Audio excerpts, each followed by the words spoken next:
কেমন গরম গাইস। আমি এখন যেখানে আছি কিছুটা হলো গরম, কিন্তু শান্ত করতে পারবো। দেখেন, আপনারা দেখতে পাচ্ছেন কি বাতাস সঙ্গে। আমি যেটা দেখাতে চাচ্ছি, জাস্ট ওয়েট।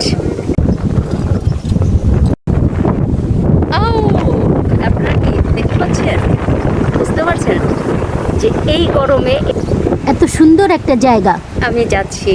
ও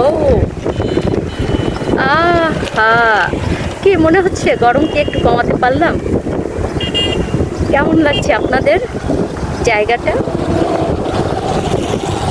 অদ্ভুত সত্যি। অনেক গরম লাগলে তখন এখানে এসে দাঁড়ালেও মনে হয় যে কিছুটা প্রশান্তি আসে এই জায়গাগুলো দেখলে। আপনারা দেখেন, সুপার। জায়গার নাম কি? চণ্ডীতলা। এটা হচ্ছে আপনার নীলাতলা বাজার থেকে একটু রামপালের দিকে আসতে। চণ্ডীতলা না, চণ্ডীতলা, রামপালের দিক যেতে। আপনাদের কেমন মনে হচ্ছে জায়গাটা? একটু যদি গরম কমাতে পারি এটা দেখে, তাহলে নিজেকে ধন্য মনে করব। আশা করি আপনাদের কিছুটা শীতল পরশ বুলিয়ে দিতে পারলাম। ধন্যবাদ, ভালো থাকবেন।